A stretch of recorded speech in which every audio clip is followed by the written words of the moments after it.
equipping. Now let's talk about attitude. The letter A stands for attitude. And Hugh Downs, you're exactly right when you said a happy person is not a person with a certain set of circumstances, but rather a person with a certain set of attitudes. Wow. Psychologists have found that when people are praised for promotion, company executives look at the following things about that person. Number one is ambition. In other words, they want to see if they have any drive. I mean, do you really want to accomplish something? Do you really want to go up in this company? Number two is skills, obviously. We've got to make sure they're competent. Now, what I want you to notice is numbers 3, 4, and 5. After ambition and skills, number 3 is attitudes toward the company. What's a person's attitude toward the company? Number 4 is attitude toward people. And number 5 is attitude toward excessive demands on time and energy. Now, when I see this, I'm reminded of a statement I heard many, many years ago. It's so true. Leadership has less to do with position than it does with disposition. Think about it. When getting ready to hire people, 3 of the 5 main questions deal with attitude. I've often said it this way. All things being equal, you've got 2 people that you want to promote in your company. All things being equal, giftedness seems to be equal, the whole deal. The person you're always going to promote is the person who has the better attitude of the 2. Isn't that true? You don't look at 2 equal people and say, boy, oh man, he sure has a lousy attitude. Sure like to have him come up in the company. I've often said that attitude, more than anything else in a person's life, is a major disqualifier. More people are sidetracked, sabotaged, and set back because they don't have the right set of attitudes than anything else. And that's a fact. In fact, I want you again on your own time to look in your notes and go through the attitude inventory, because you just really want to look at yourself and ask yourself, how am I doing in these areas? I talk about the 5 areas, obviously, that we just spoke about in the notes about people when they begin to hire. I brought another card with me today that I think is one of my favorite attitude deals. And it just shows you perspective and how that you've just got to have the right perspective to keep the right attitude. It's a letter from a girl in college to her mother. It says, Dear Mom, since I've been away at college 1 full semester, I think it's time to bring you up to date about what is going on in my life. Shortly after I arrived at college, I got bored with dormitory life and I stole $10 out of my roommate's purse. With the money, I rented a Honda bike and crashed it into a telephone pole a few blocks from college. I broke my leg, but was rescued by a young doctor who lives upstairs from the apartment house on the corner. He took me in and nursed me back to good health and set my leg, and thanks to him, I'm up and around again. We wanted to let you know that we're going to be married as soon as possible, since we're having some trouble on the blood test because there's a disease that keeps showing up. We do hope, however, that we will be married before the baby arrives. We'll be home shortly thereafter to live with you and Dad. Oh, happy day. I know that you will love the baby as much as you love me, though it will be of a different religion. But please try to understand the reason that we're having to come home and stay is because my doctor friend wants out of medical school because of all the attention he's had to give me and my condition.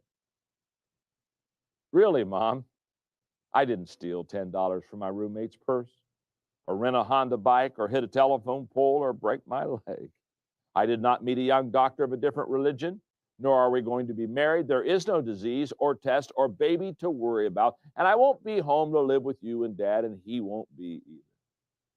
Mom, I am getting a D in geometry. And I'm getting an F in geology, however, and I wanted you to accept these grades in their proper perspective. Says it all, doesn't it, huh? Says it all. Hey, I read this one the other day. I just love this. I found this, and this is a great one on attitude. Here's a prayer for you. Dear God, so far today, I've done okay. I haven't gossiped, haven't lost my temper. I haven't been greedy, grumpy, nasty, selfish, or overindulgent. I'm very thankful for that.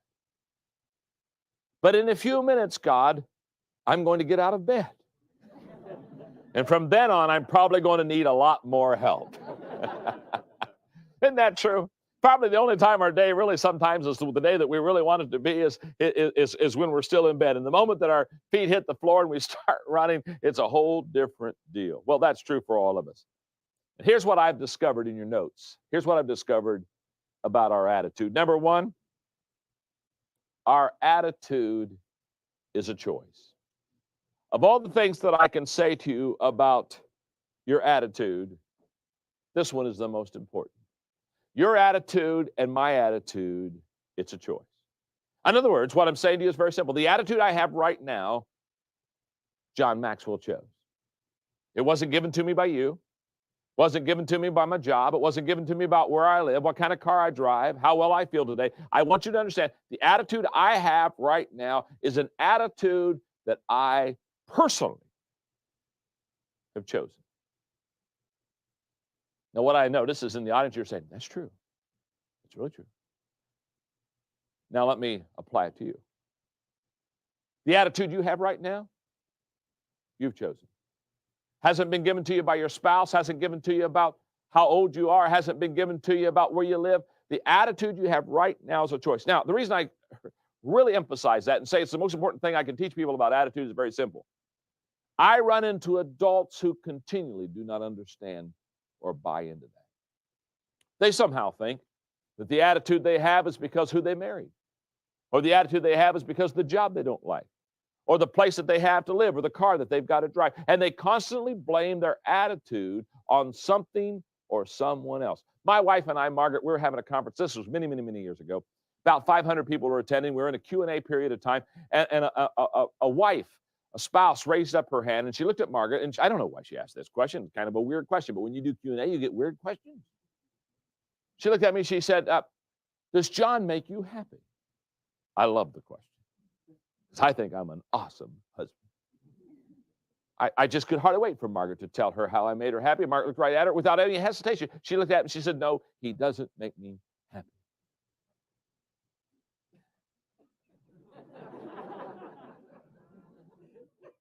I'm looking at her, and I'm saying, Margaret, sweetheart, explain to the people what you mean. Have you ever asked someone to explain something, and then they explain something? And when they explain something, you wish you wouldn't have asked them to explain something? This is exactly what happened, because as soon as I said, explain to them what you mean, she explained to them. And it didn't get any better. She looked right at that lady and she said, I realized in the first 6 months of my marriage to him that he would never make me happy. Now, I don't know if you have the gift of discernment, but we're going downhill rather quickly. This is my conference. People pay money to come. And then Margaret said, because she said for the first 6 months of our marriage, that's exactly what I expected him to do, make me happy. He pastored a little church. I was a school teacher. I'd come home in the evening. I said, oh, good, we'll have dinner together. He'd call me on the phone and said, sweetheart, somebody in the church just had an accident. I got to go to the hospital, or I had to grade paper. She said, I found that stuff just happens.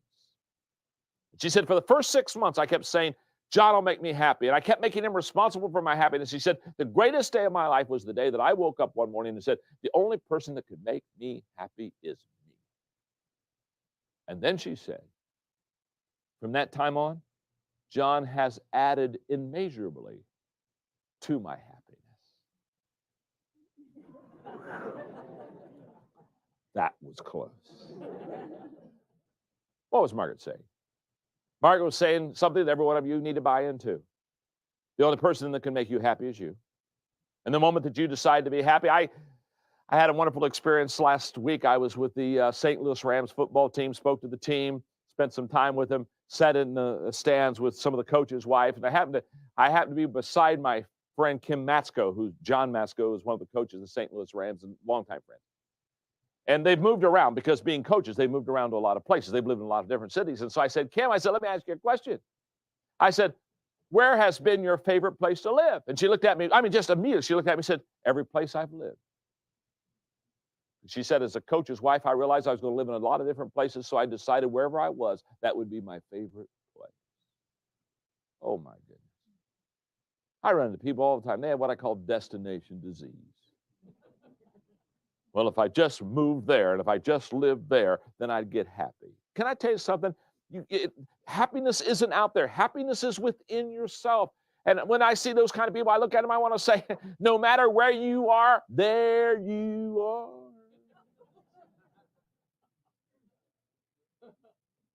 Isn't that true?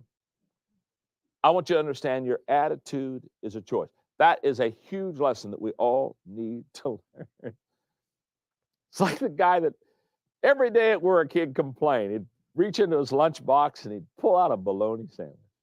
And every day he'd eat that bologna sandwich and talk to his buddy. He said, oh, bologna sandwich, bologna again today. I hate bologna. And just grumble and complain, eat the bologna sandwich. The guy finally, after hearing this couple weeks, said, listen, buddy, why don't you tell your wife that you'd like a different kind of sandwich? He said, leave my wife out of it. He said, I make my own sandwich.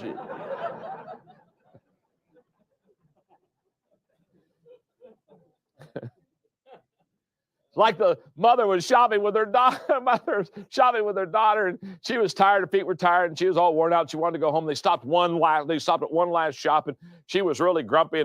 And when they came out of the store, she looked at her daughter and said, did you see the look that clerk gave me in the store? Her daughter said, oh, Mom, that clerk didn't give you that look. You had that look when you went in.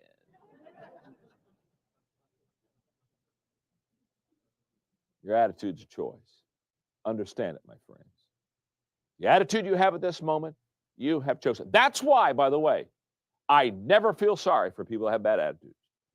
When I have somebody around me and they're grumpy and they're unhappy, can I tell you something? I never let that stuff get on me. I just tell them to go lock themselves in a door and never come back out until they're happy. I could care less.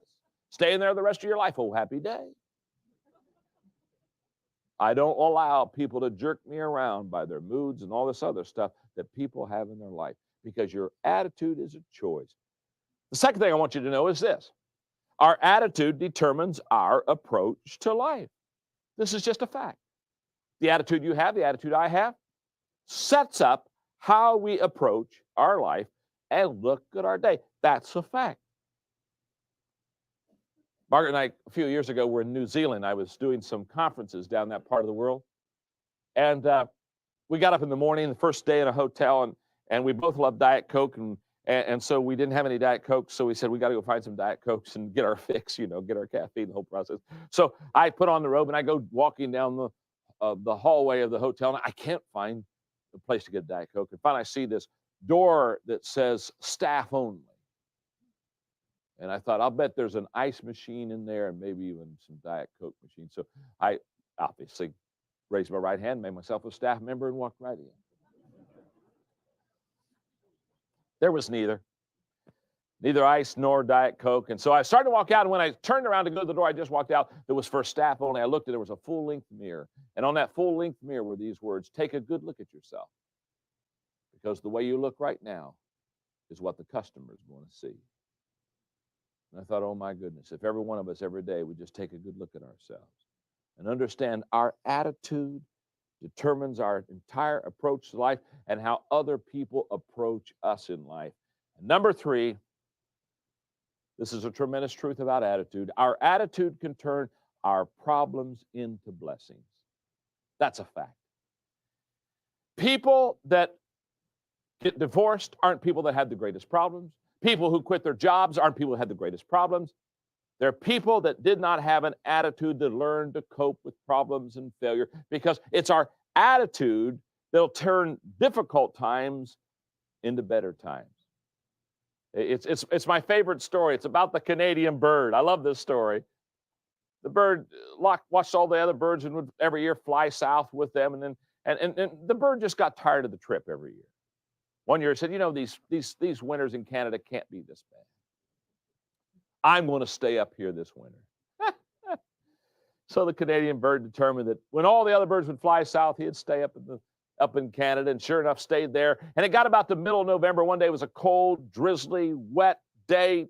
This bird was freezing. He said, why am I up here? This is stupid. I ought to be south with the other birds, and I got to get out of here. And off he took to fly south, only to get up in the air. And because of the driven, wet, cold rain, it just began to form ice on his wings until he couldn't even flap his wings, and he just glided down into a Canadian barnyard to die.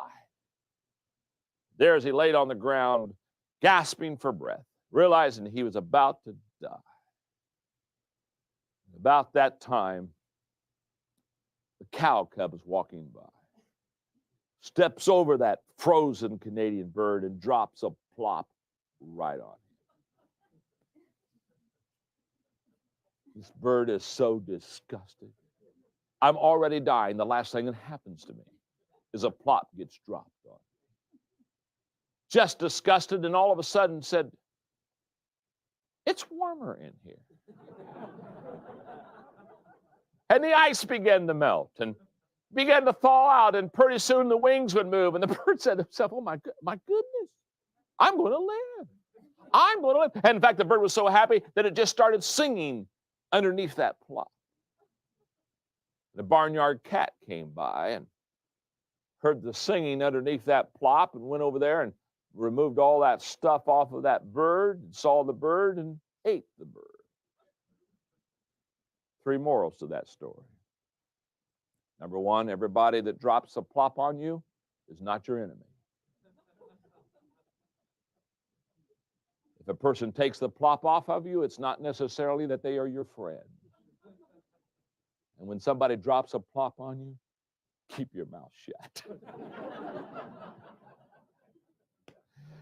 It's like my son Joe Porter when he was about 3 going to the bathroom. You know how kids get up and go to the bathroom, and finally done about 6 trips, and I went into his room and I said, JP, if you get out of bed one more time, I'm telling you right now, I'm going to paddle you. Stay in bed. Go back into the reading room. A few minutes later, I can tell Joel's out of bed. He's not going to the bathroom, but he's out of bed. I can tell he's still not ready to settle down. In fact, I know what he's doing. I can tell by the sound of it. He's doing a 1.5 off the chest of drawers onto the bed. It's a trick I taught him one day when Mom was gone. But that's another story. I'm walking down that tile hallway. He hears me coming. Now you know what the game is. Can he get in bed and pretend he's asleep before I get to the bedroom? And as I turn the corner just at the front of the bed, I look at him, and there he is, Superman fashion, diving for the bed, closes his eyes, sticks his thumb in his mouth, acts like he's asleep. I say nothing. I just stand over him because I know, I've been there. He will have to open his eyes. And the moment he opens his eyes, Judgment Day. So I just stand there waiting. Finally opens one of his eyes. He sees me. He knows he's in trouble. He raises both hands and says, Dad, let's pray.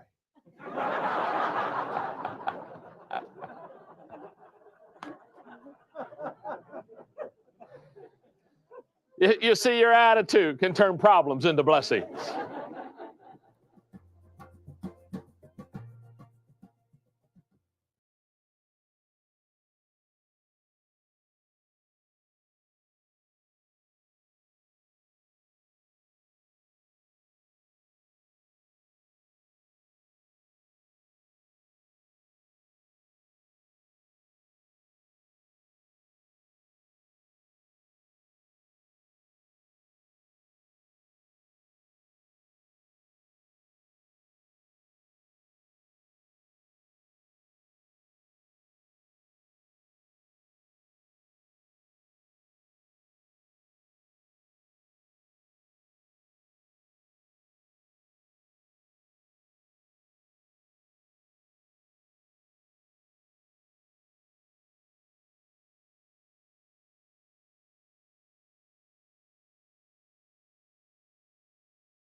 All right, we've talked about 3 of the 4 vital areas for you and I to be a success in our life.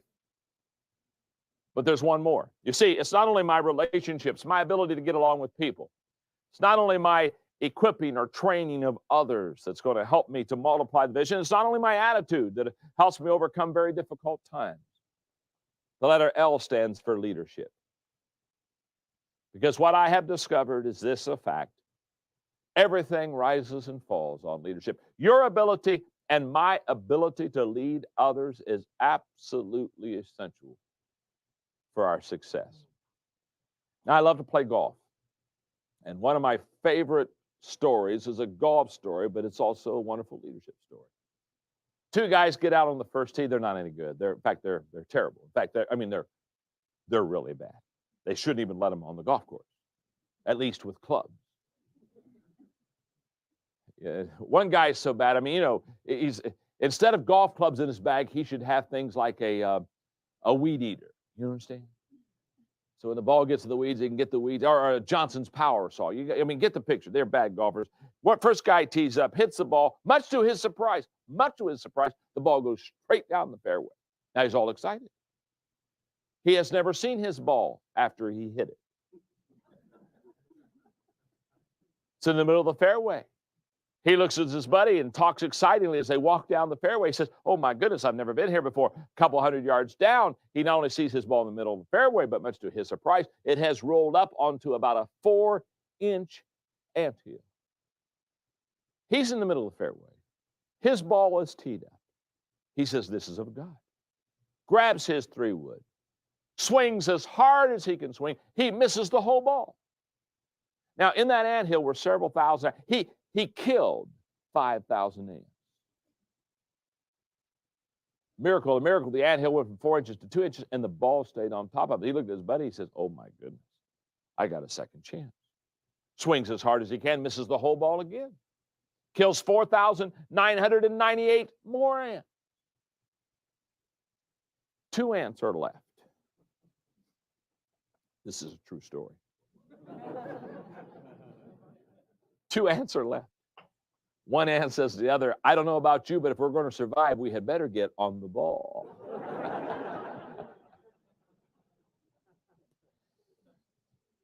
When I look at people, a lot of times I understand that if they're really going to be successful, if they're really going to survive, they need to learn how to lead. And I would like to share with you just a couple of my leadership laws taken from my book, The 21 Irrefutable Laws of Leadership, that really help people understand leadership. Law number 1 that I want to share with you quickly is the law of the lid, L-I-D. And the law of the lid says leadership ability determines a person's level of effectiveness. Now, this is a very simple law, but it's a life-changing law. Very simple. The law of the lid says my leadership ability is going to determine the growth of my company, the success of my life. Let me explain to you. If this hand represents my ability to lead, and this hand represents my department, my company, my organization, here's what I know. My organization will come under and up to, but never go higher than the lid of my leadership. In other words, my leadership is the lid on the growth of my company. Let me tell you what's never happened in the history of mankind. In the history of mankind, an organization has not grown past and continued to grow higher than the leadership lid of that organization. In other words, very simple, from a 1 to a 10, if you're a 4 as a leader, you're kind of an average type of leader. Can I tell you something? Your company's going to be a 3. I can tell you right now, if you're a 4 as a leader as far as abilities and skills, your company's not going to be a 7. It's not going to be 8 or 9. 4s don't lead 7s and 8s. 4s lead 3s, 2s, and 1s. I learned this law many, many years ago from a friend of mine, Don Stevenson, when I lived in Southern California. He mentored me. He was the president of Global Hospitality, which is an organization at that time that took bankrupt companies and bought them at a very low price, turned them around, and sold them for a profit. That was their business. So every other month, I would go up to La Jolla in California, and I would have a long 2.5 hour lunch with Don Stevenson, in which I would buy him lunch. I wouldn't eat myself because I had too many questions to ask, And as he would eat lunch, I would ask him questions, and he would mentor and train me. I remember one day we were sitting down to lunch, and I asked him, I said, Don, when you buy these companies out, when you buy these companies that are going under, these companies that are going bankrupt, do you have certain things that you always do when you buy these companies out? And he looked at me, and I can still remember he was eating his salad. He said, John, he said, yes. He said, when we buy out a company that's going bankrupt, he said, there are two things we always do. Well, I mean, I get my pen out. I'm starting to write because I realize he's going to lay some gold on me. And I want to know what those two things are. So I said, okay, I can hardly wait. What are those two things you always do when you buy out a company that's going under? He said, number one, he says, we develop and thoroughly train all the employees of that company, because he said most of the time when companies go under, their employees are not well trained. And he said, we especially train them in customer relations. He said, because it's a fact. He says, a survey tells us that 90% of the people who could come back to a resort but don't come back to the resort, the reason they don't come back is because of the attitude of the employers and the employees to the customer. In other words, they weren't treated well, and they leave, and it's a bad experience. So he said, we work real hard on helping them learn how. So he said, we take the baggage guys that when the car pulls up the front entrance of the hotel and they unload we teach them to remember the names and say nice things and have a good attitude. The people that are checking you in. He said, we just work all on relationships, because he said, we know relationships are so key. And he said, we literally, he said many times, turn the company around by just teaching our people how to treat people correctly. Well, I'm writing this stuff down. I'm applying this to what I do. And I'm saying, oh, this will work. I need to do a little bit more training. I got to make sure my people are good people. Then he said, the second thing we always do when we buy out a bankrupt company, he says, we always fire the president. I looked at him. I said, you always fire the president? He said, we always fire the president. Now, I've not written anything down yet. I'm trying to get this together here. So I say, now, when you say you always fire the president, explain to me what you mean. Now, he's not eating his salad. He's put his fork down. He's looking at me. He says, what I mean is, we always fire the president. Like always? Always. I said, well, like, don't you go to where the company is and sit down in the president's office? You put a fire in the fireplace and kind of talk about it? No, he said, we don't even see the president. He said, I don't even meet the presidents. I don't even want to meet the presidents. I don't want to talk to the presidents. He said, when we buy the company, we fire the president. We get our attorneys, they draw a paper, we do a severance package, we send them a note, bought your company, you're out, be out before the day's over. Whew. So you always fire the president. And then he said to me, John, the reason the company went bankrupt is because the president wasn't a good leader. And he said, the first thing you do when something's going under is take the person in charge and get rid of them. Always fire the president. What was Don Stevenson teaching me that day? He was teaching me the law of the lid. He was teaching me that everything rises and falls on leadership, and that your leadership lid is going to determine the effectiveness of an organization. And what he was teaching me that day is an absolute leadership law. That's why I have such a passion to teach leadership. That's why I spend so much time writing books and doing tapes and conferences and going and teaching leaders, is because I understand the law of the lid. And if you're going to be successful, you have to be able to develop yourself and grow yourself, and you have to be able to lift your leadership lid. Just think about it for a moment. Let's say, going back to my previous illustration, let's say just for a second that you're a 4 as a leader. So obviously, if you're a 4 as a leader, you're going to have a company that's a 3. That's just an absolute fact. Now, let's just say that you're a 4 as a leader, so you got a company that's a 3. Now, what would happen if you had learned to be a better leader? What would happen if you would commit yourself, as Earl Nightingale said, that if you'll commit yourself 1 hour a day, every day for 5 years of your life, you'll become an expert on that subject. What would happen if you, for 5 years, spent 1 hour a day just learning how to be a better leader, reading books, talking to leaders, going to leadership conferences, listening to CDs? I mean, what would happen if every day you just really worked on your leadership? And let's say you went from a 4 in your organization, from a 4 to a 5 to a 6 to a 7. What would happen with your company? Your company would grow from a 3 to a 4 to a 5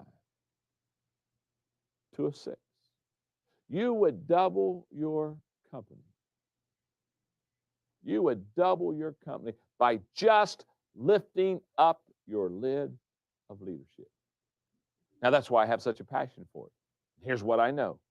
The lid on your leadership right now will determine the size of your organization. The second law that I want to just take a moment and teach, because it's such an important law, is what I call the law of process. And the law of process says leaders develop daily, not in a day. It's a great law.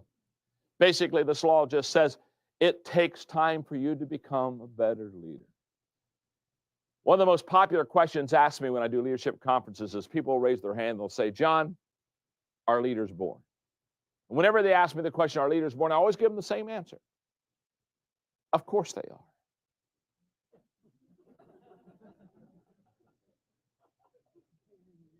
Think about that question. I've never met an unborn leader.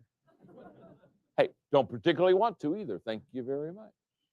Now, when they're saying, are leaders born? They're not asking, are leaders born? What they're asking is, are there some people that got it? There's some people that don't got it. So if you got it as a leader, you get to the front of the pack and you lead all your life. And if you don't got it, I guess you get in line and hope there's a drinking fountain at the end.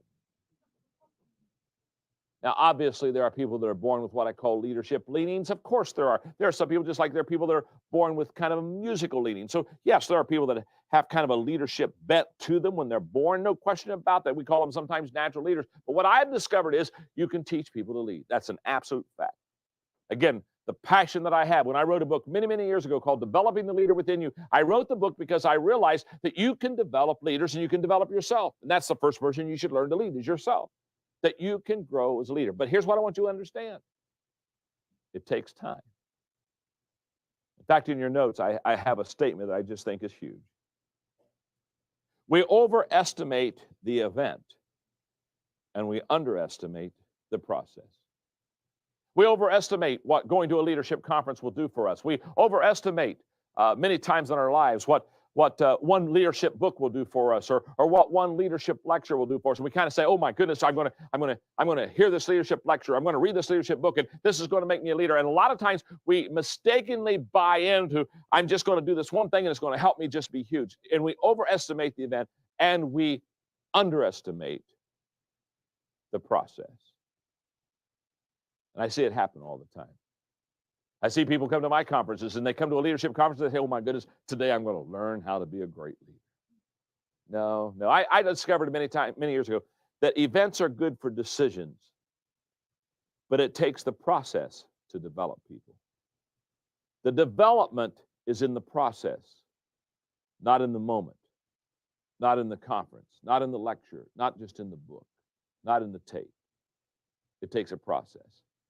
And this is very huge because I think many times, way too many times, we try to shortcut the process. We have this kind of almost like this fast food mindset, do we not? We kind of say, "Oh my goodness, I'm going to get up here and I'm going to go to the window. Boy, I am going to order a leadership lunch today." You know, one leadership lunch, medium, please. And we put it in our little sack and we go down the highway and we try to eat our leadership lunch thinking, "Boy, when I get down to this, I'm going to learn how to lead." What I've discovered is we try to microwave leaders. We grab them for our company. We say, "Oh, I need 5 leaders. I need 5 leaders right now, and I've just got to have them right now." So we get these leaders, we stick them in the microwave, push a couple numbers, and zap them. And they come out and say, "Oh, wow, okay. Whew. Got that done," only to find out that you can't microwave a leader. In fact, because we have so many microwave leaders, that's why we have so many Pop-Tarts running around. Hell, and I can see it. Boy, I can always say, "Well, here comes another Pop-Tart leader, dear God. Here, here's a Pop-Tart leader coming at me." We need to quit microwaving leaders, and we need to start crock-potting leaders. Marinate them. Give them time. I can tell you, when my wife Margaret puts something in the crock pot and that thing stays there for about 24 hours, some kind of good barbecue, some kind of good meat, drives me wild. It's not that microwave stuff. It's the real deal. That's what you want to do with leadership. You see in your notes, the secret of our success is discovered in our daily agenda. That is so true. Right now, I'm writing a book entitled Today Matters. I'm very excited about the book because I really believe that today matters.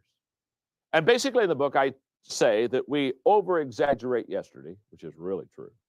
We over-exaggerate yesterday. We think it was a lot better than it was. Are you with me?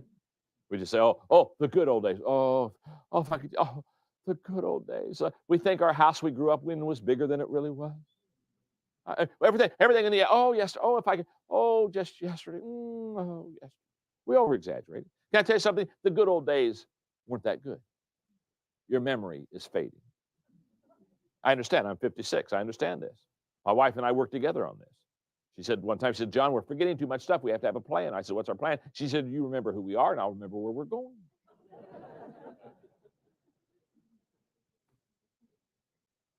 We over-exaggerate yesterday. We overestimate tomorrow. We think we can do more things tomorrow than we really can. Isn't that true? That's why we stuff tomorrow and never get there. We overestimate tomorrow. We over-exaggerate yesterday. And we underestimate today. We underestimate what we could do today. And I would encourage you in your leadership development, don't do that. Take one day at a time. Here's what I have discovered.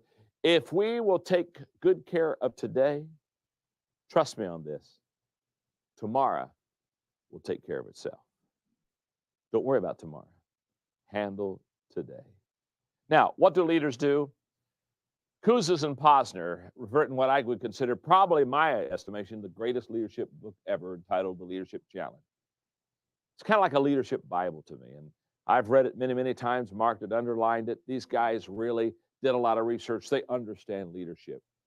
And Kouzes and Posner in the book The Leadership Challenge said there are 5 things that leaders do. And I want to give those 5 things to you right now. Number 1, leaders challenge the process. They're always challenging the process. They're the first person to be discontented. They're the first person to say why. They're the first person to say things need to change. They challenge the process. Number 2, they inspire a shared vision. And the key word in that is shared vision. They have, as I have talked earlier in this lecture, they have taken the vision from me to we, and they inspire a shared vision. Number 3, they enable others to act. There is an enablement, there is an empowerment in great leaders' lives until people are living on a higher level and operating on a higher level than they ever would. Number 4, they model the way. They understand the power of example. They understand that the greatest motivational principle in life is people do what people see. They understand that. And they model the way. And number 5, boy, this is so true, they encourage the heart. Leaders encourage the heart. And let me put it this way. Napoleon said it best. Leaders are dealers in hope. That's what they are. They're dealers in hope. In fact, I would encourage you to become a hope dealer. You know, we've heard of dope dealers. Say, well, I'm a hope dealer. Because everything rises and falls on leadership. 4 things to be successful. How to be a real success? Relationships. People will only go along with you if they can get along with you. Equipping. Take the vision from me to we. Attitude. It's a choice. You must determine that. And leadership. Because everything rises and falls on it. That's how I can become a real success. Thank you very much.